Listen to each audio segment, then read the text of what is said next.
Sa iba pang mga balita sa oras na ito, ang Kabombo at Star Nation, lumipad na patungong South Korea ang tatlong commissioner ng Commission on Elections para inspeksyonin itong automated counting machines na binubuo ng Mirror Systems Company Limited na gagamitin naman sa darating na halalan sa susunod na taon.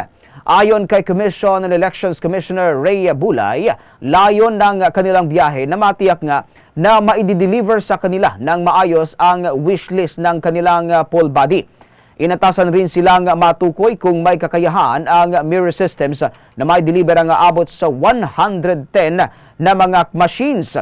Binigyan din rin ng Commissioner na hindi lamang para sa inspeksyonin ng planta kaya sila naroon kundi bilang kinatawan na rin yan ng lahat ng mga Pilipino. Layunin rin ito na maipabatid sa bawat Pilipino na sa mga machine na gagamitin etong kanilang mga pinaghirapang tax.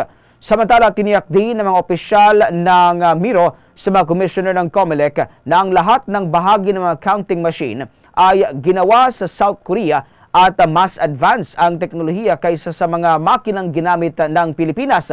Kumpiyansa din ng kumpanya na gagana ito ng maayos ang kanilang mga makina dahil paulit-ulit na itong tinesting. Patuloy naman ang gagawing pagbisita ng mga opisyal ng Commission on Election sa planta ng naturang kumpanya hanggang sa makumpleto na itong produksyon ng lahat ng mga counting machines.